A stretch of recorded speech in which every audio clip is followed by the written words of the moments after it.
inay hadda ku sugan tahay xaaladtii ugu dambeysay isla markaana ay doonayso inay isdaldasho oo naftiisa ka siibto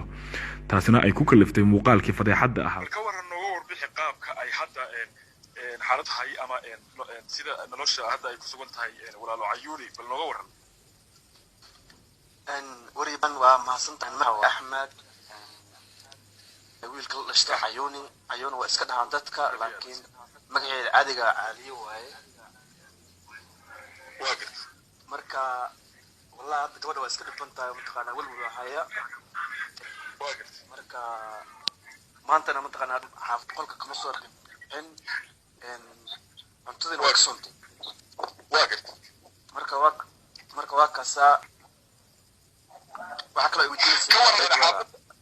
xaafadda ka waran dhammaan hooyo iyo aabe iyo dhammaan dadkii familigii markii muuqaalkan abraha bulshada dadku ku faafiyeen maxay dareemeen iyaga laftigooda walwal dareemeen hadda waxa waaye dacway furayaan saas ma iska dabaaraya wariye gabadhan mataqaanaa cuntada ka soontay qolka ma soo baxayso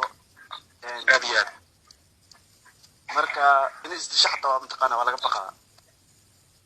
aad wararka qaar waxa ay sheegayeen in ay marxitaa isku dayday inay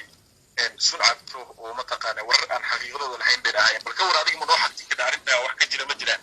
soo arrin iska propaganda ayo abuura wari waa maasantahay way jiraan qolka mataqaanaa waa wardiinana dhanka midiyaha iyo mataqaanaa iyo waxyaabahaas laga ilaaliyay marka هذا متقنا يعني ويسكرونتا لكن والول بدن إلى استشار لك بقى أنتم معنا سنتين وكسونتي وكسر. أديان. أديان واسكا أول بدن تهي أنت أدوان واحد ما هي أنتاس إذا خبصتي كفامل أهان يمتقنا كان أهم بأدوان إذا كعبرين دا وحنا برديرين دا إن أنتاس حقيقة واتين نك كتبوا بمقالك أما كتبوا بمقالك سوري ما كنت بجدا. وري وأوجاني قبل أيضا نشيكتي واحد هذا محمد كيو واي أيضا قبل نشيكتي هل مرة أوجاني على مجلس سيدات ومقرن المجلس معنا ده محمد ديو أيضا نشيكتي واحد كنا نشيكتي